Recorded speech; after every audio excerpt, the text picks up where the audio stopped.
Qu'est-ce que les études à Paris 3 vous ont apporté et qui vous a servi dans votre carrière? Bah là, j'ai un peu répondu à la question, mais pour être plus pratique, par exemple, je me souviens de certains cours, encore une fois, Michel Chion sur le son au cinéma. Moi, je ne peux pas faire une image sans penser au son qui est associé à cette image-là. C'est grâce à ce prof que j'ai eu à Sancier. Toute la mise en scène du son, parce que c'est lui qui m'a enseigné ce que fait Jacques Tati, ce que fait Godard, ce que fait David Lynch, de voir comment envisager, parce que ensuite, tout le monde du Dolby est arrivé dans le cinéma, le 5+1, qui a à mon avis révolutionné le rapport du son et de l'image dans le cinéma. J'ai pu avoir une pensée là-dessus parce que j'avais suivi ce cours-là.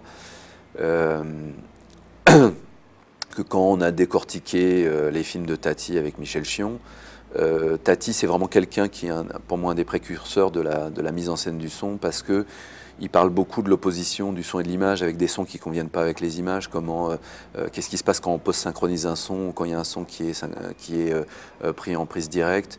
Qu'est-ce qui se passe quand on enlève tous les sons. Qu'est-ce qui se passe quand les gens ne parlent pas distinctement. Enfin, il y a plein d'interrogations qui sont extrêmement enrichissantes quand on regarde un film de Jacques Tati. Donc ça, c'est un truc très pratique. Moi, avant un tournage ou avant certaines scènes, je discutais avec l'ingénieur du son, et la discussion, elle est enrichie par les choses que j'ai apprises à la fac. De la même façon, j'ai eu un cours sur le film noir américain des années 40 avec Marc Vernet. Lui, il a une formation qui est plus psychanalytique. Du coup, moi, quand j'écris un scénario sur la notion de personnage, euh, quand il y a voilà, des figures psychanalytiques avec des gens autoritaires ou des conflits entre personnes, et qu'il y a... j'ai l'impression que je réfléchis mieux la dramaturgie parce que j'ai étudié ce courant, euh, les, les films américains de cette époque-là, et certainement j'ai pu faire Ni pour ni contre, bien au contraire, qui était vraiment une tentative de faire du film noir contemporain en relation directe avec le cours que j'ai eu pendant un an sur ce sujet-là. Donc, quand je dis que ça nourrit le métier, c'est ça. C'est que ensuite, quand moi je réfléchis par exemple avec Bruno Delbonnel, le chef opérateur, à quelles images on va faire, c'est en liaison directe avec les films que j'ai vus de l'époque, Les Forbans de la nuit, Ultime Razzia de Kubrick, avec Quand la ville dort de Huston. Euh, Lady from Shanghai de Citizen Kane, enfin tous les grands films, Big Sleep, tous les grands films noirs américains de cette époque-là. Moi, je sais que c'est parce que j'ai vu Quand la ville dort, Ultime Razzia, euh, après nourri par le cinéma plus moderne, les cinémas de Scorsese, parce que c'est une deuxième étape du film noir américain. Quand Scorsese fait Les Affranchis ou Casino, c'est une étape de ça. Et que, enfin, je sais pas, d'autres gens, Abel Ferrara ou plus récemment Soderbergh, quand il fait du cinéma, c'est une référence directe à cette époque-là. Mais donc ça, c'est quand je dis que c'est important de se référer au cinéma qui a précédé, il faut le connaître, et pas seulement le connaître en l'ayant vu, il faut le connaître en ayant, oui, réfléchi dessus, lu des livres dessus, fait des dissertations, entendu des gens qui en parlent bien. Et que ça, voilà, ensuite, moi, quand je mets en scène Ni pour ni contre, bien au contraire, c'est un dialogue direct avec l'année que j'ai passée à Sancier, quoi. Donc, euh, il y a toujours un moment où ça devient très pratique et où on a l'impression que c'est nébuleux ou que c'est très cérébral et très en dehors de la réalité, alors qu'il y a toujours un moment où ça devient de la réalité, parce que ça devient une image qu'on construit. On se dit, voilà, alors aujourd'hui, je ne vais pas faire le film en noir et blanc, mais je vais faire le film en couleur, mais je vais le faire en couleur d'une certaine façon, parce qu'en référence à ce film-là, je ne vais pas pouvoir complètement le faire de la même façon. Et je pense d'ailleurs que quand Olivier Marchal fait MR73 cette année, il a vu Ni pour ni contre, il a vu aussi les autres films. Donc il y a une espèce de chaîne où entre nous, réalisateurs, on se parle, disons, et il y a quelque chose qui fait qu'on est un peu liés les uns aux autres. Et ça part de l'université pour moi, ça. Donc il y a des trucs comme ça très précis Parce que je peux citer 1000 exemples. Quand on a décortiqué Citizen Kane avec Michel Marie, moi, très clairement, il y a plein de fois où je compose des images. Quand je fabrique un cadre, il y a des fois où je me réfère à des choses que j'ai apprises sur comment Orson Welles s'y fait. Et que c'est vrai que moi j'ai la conscience que quand on fait une image, c'est des choses que j'ai appris ici dans cette salle en voyant des films, parce que c'est quand même ici que j'ai vu plein de films, les films de Dreyer. Moi c'est vrai que les films de Dreyer me parle encore aujourd'hui sur la notion du dépouillement de l'image, de qu'est-ce qu'on met dans une image. Est-ce qu'on met plein de choses et qu'on est maniériste, ou est-ce qu'on essaye d'enlever tous les éléments pour essayer d'être extrêmement stylisé, extrêmement dénudé.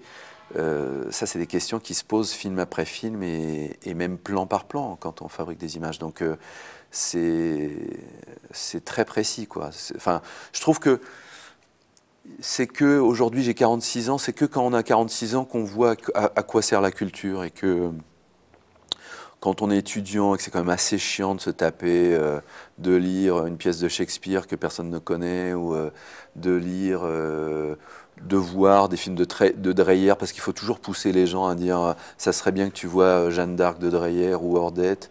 Les gens disent bon bah, ok, mais j'ai pas envie de le voir aujourd'hui, je préfère aller voir Bienvenue chez les Ch'tis. Il y a un effort à faire, il y a un truc chiant, et on ne dit jamais assez que voir Jeanne d'Arc, ça sert toute une vie, quoi. Moi, je ne peux pas faire un gros plan sans penser un peu à ce qu'a fait Dreyer dans Jeanne d'Arc. Donc, c'est ça la culture, quoi. C'est qu'on a l'impression que c'est chiant, on a l'impression que ça sert à rien, et on a l'impression que c'est mieux de faire un stage en entreprise. Mais non. Qu'est-ce qui a été le plus dur durant vos études? Bah ça, parce que c'est vrai qu'il y a un truc pénible. Justement, quand je dis il faut s'armer de patience, je pense qu'il faut être très patient quand on est étudiant. En plus, on a 20 ans, on a quand même plus envie d'aller en boîte que de passer son week-end à lire Kant ou à voir Dreyer. Et c'est une drôle de période, parce que bizarrement, c'est la période où il faut faire ça. Et en même temps, il faut quand même aussi un peu aller en boîte et apprendre à danser la tectonique, quoi. Donc, c'est une drôle de période. Mais je pense qu'il faut faire les deux. Je pense que c'est une période où c'est bien de se permettre de dire, voilà, j'ai envie de me bourrer la gueule et j'ai envie de m'enrichir, et de savoir que les deux sont assez liés, finalement. Parce que c'est un peu ce que j'essaye de dire dans l'auberge espagnole, c'est que sortir avec des filles ou faire le con, c'est aussi une culture. C'est aussi...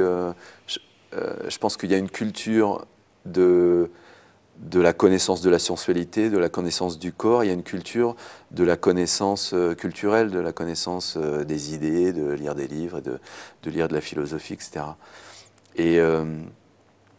Et ouais, je trouve qu'on ne le dit pas assez. Je trouve que c'est beaucoup dénigré, ce moment-là, et qu'il y a un temps où il faut essayer des choses, quoi. Il faut, donc,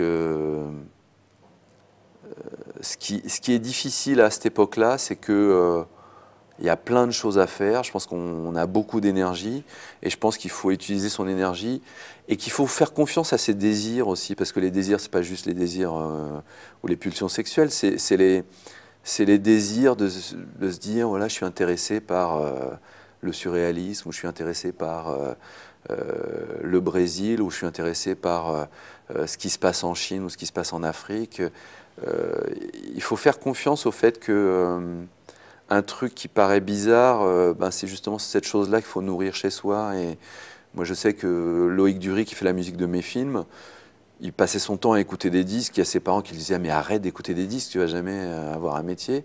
Et ben, il en a fait son métier, il gagne beaucoup d'argent parce qu'il a écouté des disques. Et voilà, c'est quelqu'un qui a été programmateur musical à Radio Nova. Je crois qu'il avait 25 ans, il n'était pas vieux, mais c'est lui qui mettait les disques sur Radio Nova à cette époque-là. Ensuite, il a été DJ, ensuite il est devenu compositeur de musique. Enfin voilà, il fait la musique de film, et il continue à être, disons, producteur de musique. Et c'est quelqu'un qui vit dans la musique, et il est musicien parce qu'il a pris le temps d'écouter des disques, et qu'il n'a pas écouté ses parents qui lui disaient lis des livres au lieu d'écouter des disques. Je crois qu'il faut faire confiance quand on est étudiant à faire des choses qui vous intéressent, et qui ne sont pas forcément là où il y a des débouchés, là où on vous dit oui, en fait, je sais pas, la biotechnologie, il y a plein de débouchés en ce moment. Non, enfin, je veux dire, faut, faut vraiment faire confiance à sa passion. Après, il faut être réaliste, il faut confronter le réalisme et la passion. Il y a un moment où effectivement, il faut mettre en acte sa passion pour gagner de l'argent, pour s'en sortir dans la vie. Mais il faut faire les deux en tout cas. Quelles sont les qualités à avoir ou à développer durant les études pour réussir dans les domaines artistiques? Bah, je pense que c'est beaucoup la curiosité, donc l'observation, la sensibilité, et je dirais que l'imagination, ça vient après. C'est-à-dire que si on observe beaucoup, l'imagination vient d'elle-même. Et alors, on a certainement une façon de faire ça différente en France et dans le monde anglo-saxon, parce que justement, peut-être ce que j'ai appris en allant en Amérique, mais j'ai vu que quand j'étais à Londres, c'est pas, enfin oui, il y a un vrai monde commun dans le monde anglo-saxon entre les Anglais et les Américains. Ils sont beaucoup plus sur la fantaisie et sur la fabrication d'un univers, et nous, on est quand même plus sur le traitement de la réalité et sur les rapports humains, je dirais. Ça, la littérature française, elle est que là-dessus. Balzac, Flaubert, Victor Hugo, enfin avec des styles différents, Proust, Céline. C'est des gens qui pensent l'être humain, qui pensent la réalité. Et c'est vrai dans le cinéma. C'est vrai on a un cinéma, que ce soit Renoir, Abel Gance, La Nouvelle Vague, Marcel Carné. Euh, on a toujours fait un cinéma qui est un cinéma qui parle de la réalité beaucoup, qui est beaucoup moins un cinéma fantastique et moins un cinéma imaginaire qu'aux États-Unis, et qui parle plus des rapports humains, et où du coup, c'est pour ça que je parle de l'observation, du coup l'observation et le rapport à la réalité est plus importante, et que du coup le rapport à la politique, le rapport à la sociologie, le fait d'être observateur et de la psychologie des gens pour fabriquer des personnages, et de la sociologie pour avoir un discours sur le social, c'est quelque chose qui est important en France ou ailleurs. Et alors je sépare ça un peu de ce qui se passe aux États-Unis, parce que c'est vrai que quand on fait le cinéma de Tim Burton, ou quand on fait le cinéma, je sais pas, du cinéma de film genre, de genre, on part aussi d'une observation de la réalité, mais on est quand même plus sur la fabrication d'un univers, on est plus sur l'esthétisme, et où là l'histoire de l'art, disons, compte plus. Je pense que pour Tim Burton, les références à la peinture sont plus importantes que les références à la narration, ou en tout cas à l'observation de la réalité. Euh, et donc, voilà, moi je séparais peut-être en deux ce qui nourrit un réalisateur ou un artiste, suivant qu'on est du côté de l'imaginaire pur ou du côté de, du traitement de la réalité. Mais en tout cas, dans les deux cas, je pense que l'observation, parce que forcément quelqu'un comme Tim Burton ou comme, je ne sais pas, Tarantino, qui fabrique des images qui sont quand même très nettement en dehors de la réalité, enfin, le but n'est pas de ressembler à la réalité, euh, c'est des gens qui ont malgré tout un sens de l'observation super fort. Et donc ça, je pense que cette notion de curiosité, cette notion de fouiller les choses, parce que Tarantino quand il était dans son vidéoclub et qu'il épluchait les films qu'il a vus, il y avait cette notion de regarder beaucoup et à fond les choses et d'ensuite en tirer voilà ce que dit Montaigne, son propre miel, quoi. C'est qu'il a butiné puis qu'il en a tiré un truc à lui. Et je pense que ouais, moi je dirais que c'est surtout ça. Je passerai beaucoup de trucs sur l'observation et l'écoute, le fait. Enfin, tous les grands scénaristes ont toujours dit, je passe beaucoup de temps dans les cafés à écouter les gens, que ce soit des gens comme Prévert, des gens comme Audiard, des gens comme, enfin, je sais pas, tous les gens qui ont un sens du verbe et de gens comme Guitry, gens comme Agnès Jaoui, Jean-Pierre Bacry, c'est des gens qui, à mon avis, sont beaucoup sur l'écoute des autres.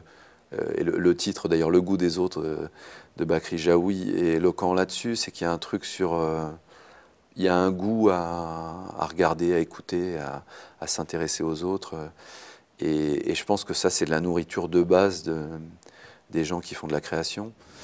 Je dirais ça, puis après je reviendrai sur ce que j'ai dit sur la ténacité. Il y a quelque chose qui fait que on a tous en commun le fait d'être sensible, parce que sinon les choses s'imprimeraient pas en nous. Donc il faut se laisser une ouverture, faut garder un côté éponge, donc une fragilité. Mais par contre, faut préserver cette fragilité. Et donc du coup, il y a cette chose bizarre chez les gens qui font de la création, c'est qu'il faut se permettre d'être fragile, se permettre d'être éponge, et pas se faire bouffer par le fait qu'on laisse rentrer des choses. Et que, donc il faut aussi fortifier... parce que après, sur un tournage, on est un chef d'entreprise, on dirige une équipe de 100 personnes ou plus, et qu'il y a quelque chose de coriace là-dedans. Il faut aussi fabriquer de la dureté. Donc, il y a un mélange entre de la fragilité et de la force qu'il faut avoir tout au long du parcours. Donc, il faut se préparer à ça. Mais ça, je ne sais pas trop comment. Question qui n'a aucun rapport avec tout ça. Par rapport à votre film Paris, est-ce que le rôle de Lucchini est inspiré d'un professeur de la Sorbonne ou de Paris 3? Certainement, parce que encore une fois, on se nourrit de la réalité. Donc moi, j'ai eu certains profs qui ressemblaient à ça. C'est aussi lié à des profs que j'ai eus en Hippocagne-Cagne, ou même parce que finalement, parce que Lucchini il y est très sensible. On a parlé beaucoup de Roland Barthes en fait. Et moi, j'avais été suivre des cours au Collège de France de Roland Barthes. Et il y a des choses de Roland Barthes qui passent dans le personnage, mais qui sont des choses professorales, parce que c'est des choses où finalement, quand on dit prof à la Sorbonne, on a l'impression qu'il y a quelque chose de très docte, alors que moi et Fabrice Lucchini, on savait qu'on peut dire bite quand on est prof à la Sorbonne, et qu'on peut dire, on peut mal parler, et que ça n'empêche pas d'avoir une pensée intellectuelle un peu sophistiquée. Et donc du coup, on essayait de construire le personnage sur ça, sur le fait que... surtout, disons, pour moi, le personnage de l'intellectuel parisien, c'est quelqu'un qui a toujours une sorte de pensée qui est dans la vie, qui n'est pas juste dans les livres, et qui, ça c'est vrai que c'est des choses que j'ai vues et à Sancier, et en Cagne, ou en voyant des intellectuels ou des gens qui parlent de philosophie. Il y a toujours quelque chose qui fait que c'est moins nébuleux que le portrait qu'on fait d'habitude, en disant bon, c'est des gens BCBG, coincés et complètement dans la pensée. Donc voilà, avec Fabrice Lucchini, on a essayé de nourrir cet aspect-là du personnage. Donc ouais, il y a des choses qui sont liées en tout cas. Ouais. Est-ce que vous voulez rajouter quelque chose? Non, je pense qu'on a parlé de pas mal de choses. Non, moi juste ça me fait drôle encore une fois d'être ici dans cette salle, parce que quand je dis que c'est l'année où j'ai vu le plus de films, c'est dans cette salle que j'ai vu beaucoup de films, parce qu'il y avait un ciné-club qui passait 2 films par jour à l'époque. Hein. Je ne sais pas si ça continue pareil. Oui, ça continue. Mais moi j'y allais pratiquement 5 jours par semaine, voir les fameux 2 films par jour. J'en voyais au moins un. Et que ça, enfin, c'est dingue ce que j'ai appris en étant assidu, en faisant ça. Et je pense que tous les gens de la nouvelle vague ont toujours dit que c'était des rats de cinémathèque, que ce soit les gens comme Truffaut, Romer, Chabrol, Godard. Enfin voilà, je pense qu'il faut faire confiance au fait que quand on est étudiant, il y a du temps à passer à voir le travail des autres, et que voilà, enfin, non, je trouve ça juste drôle d'être assis au même endroit 25 ans plus tard. Au même endroit? Bah ouais, c'était ici, ouais. D'accord, même chaise, place. certainement. Merci beaucoup pour cette interview. Bah de rien, merci à vous.